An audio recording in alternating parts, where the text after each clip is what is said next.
அனைவருக்கும் அன்பு வணக்கம் நண்பர்களே. மீண்டும் ஒரு பதிவில் உங்களை சந்திக்கல மிகுந்த மகிழ்ச்சி.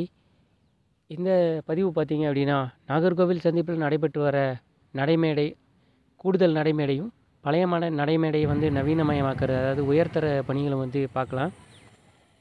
நாகர்கோவில் சந்திப்பில் இப்போ வரைக்கும் 4 பிளாட்ஃபாரங்கள் நடைமுறையில் இருக்குது. 1A, 1, 2, 3 இந்த வரிசையில் இருக்குது. இது இல்லாமல் பார்த்தீங்கன்னா 4 மற்றும் 5வது பிளாட்ஃபாரம் பணிகள் நடைபெற்றுட்டு இருக்குது. இதுக்காக பணிகள் பார்த்திங்க அப்படின்னா 2 பக்கமும் காங்கிரீட் சுவர் அமைச்சிட்டாங்க. நடுவில் மண் நிறைக்கிற பணிகள் தான் நடைபெற்றுட்டு வருது. அதோடு பார்த்திங்க அப்படின்னா 3 புறம், அதாவது நாகர்கோவில் சந்திப்பிலிருந்து நாகர்கோவில் டவுனுக்கும், நாகர்கோவில் சந்திப்பிலிருந்து திருநெல்வேலி போகிற பகுதியும் சரி, நாகர்கோவில் சந்திப்பிலிருந்து கன்னியாகுமரிக்கு போகிற ட்ராக்கும் சரி, இந்த 3 புறமும் டபுள் ட்ராக்கை இணைக்கிற பணிகளும் நடைபெற வேண்டியது இருக்குது. ஸோ அந்த பணிகளும் நடைபெற்றுட்டு இருக்குது. அது ரொம்ப மெதுவாக தான் நடக்குது. காரணம் என்ன அப்படின்னா, அது வேகமாக நடந்தாலுமே எந்த பிளாட்ஃபாரங்களை எதை ஒதுக்கீடு செய்கிறது அப்படிங்கிற சிக்னல் வேலைகளில் தாமதம் ஏற்படும். அதனால் பிளாட்ஃபார பணிகள் தான் முதல்ல நடைபெற வேண்டியது இருக்கும். அதுக்கு பிறகு தான் மற்ற பணிகள் நடைபெற துவங்கும்.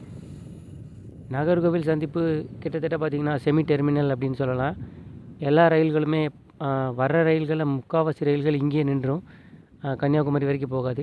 இப்போ கன்னியாகுமரி ரீடெவலப்மெண்ட் பண்ணிகிட்டு இருக்கிறதுனால ஒரு சில ரயில்களை கன்னியாகுமரி வரைக்கும் நீட்டிப்பு செஞ்சுருக்காங்க. இருந்தாலும் பிரைமரி மெயின்டெனன்ஸ், அதாவது முழுமையான மெயின்டெனன்ஸ் நடைபெறுறது நாகர்கோவில் சந்திப்பில் தான். இங்கே மொத்தம் 6 பிட் லைன்கள் இருக்குது. அதையும் புதுசாக இப்போ கட்டியிருக்காங்க. ஏற்கனவே நம்மளுடைய முன்னாடி அப்டேட்லாம் அதை நீங்கள் பார்த்துருப்பீங்க. அந்த பணிகளும் நல்ல சிறப்பான முறையில் நடைபெற்றுட்டு வருது. கோச் கேர் சென்டரும் இங்கே இருக்குது. ஸோ அதனால் பார்த்திங்க அப்படின்னா ஓவராலாக இந்த நாகர்கோவில் சந்திப்பு 9.46 கோடி ரூபாய் செலவில் ரீடெவலப்மெண்ட் பண்ணிகிட்ருக்குறாங்க. நடைமேடை பணிகள் முழுமையாக முடிவு பெறதுக்கு இன்னும் 2 இல்லை 3 மாதங்கள் ஆகலாம். நம்மளுடைய வியூவர்ஸ் கேட்டிருந்தாங்க, இந்த பிளாட்ஃபார்ம் பணிகள்லாம் முடிஞ்ச பிறகு அனந்தபுரி எக்ஸ்பிரஸ், அப்புறம் குருவாயூர், புனலூர் வண்டிகளெல்லாம் நாகர்கோவில் சந்திப்புக்கு வந்துட்டு போகுமா அப்படின்னு கேட்டாங்க. அனந்தபுரி ஏற்கனவே பர்மனெண்ட் ஆக்கிட்டாங்க. அந்த வண்டி இனிமேல் நாகர்கோவில் சந்திப்புக்கு வராதுன்னே சொல்லிட்டாங்க. குருவாயூர் எக்ஸ்பிரஸும், குருவாயூர் சென்னை எக்மோர் எக்ஸ்பிரஸும், மதுரை புனலூர் எக்ஸ்பிரஸும் நாகர்கோவில் சந்திப்புக்கு வர்றது இனிமேல் வர்ற காலத்தில் தான் இருக்குது. ஏன்னா இங்கேருந்து சுலபமாக அங்கே மாற்றிட்டாங்க. ஆனால் அங்கேருந்து ஜங்ஷனுக்கு கொண்டு வர்றது ரொம்ப சிரமம்தான். மக்களோட கோரிக்கை அப்படி இப்படின்னு நிறையா ப்ராப்ளத்துக்கு பிறகு தான் சேரும்னு எதிர்பார்க்கலாம். ஆனாலும் இன்னும் 2-3 மாதங்களுக்குள்ள இந்த பணிகள் முடிவடைஞ்ச பிறகு தான் இது என்னென்னு நம்மளால் முழுமையாக சொல்ல முடியும். பிளாட்ஃபாரங்கள் ஃப்ரீயாக இருக்கும்போது ரொம்ப வேகமாக லோக்கோமோட்டிவ் சேஞ்ச் பண்ணிட முடியும்.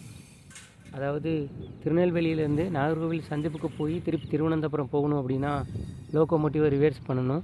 அதே மாதிரி தான் திருவனந்தபுரத்துலேருந்து நாகர்கோவில் சந்திப்புக்கு போயிட்டு திருநெல்வேலிக்கு வரனாலும் லோக்கோ ரிவர்ஸ் பண்ணணும்.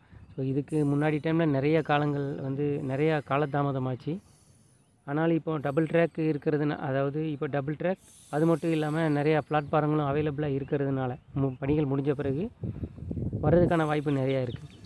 இந்த வீடியோ உங்களுக்கு பயனுள்ளதாக இருக்கும்னு நினைக்கிறேன் நண்பர்களே. தேங்க்ஸ் ஃபார் வாட்சிங். மீண்டும் ஒரு பதிவில் சந்திக்கலாம்.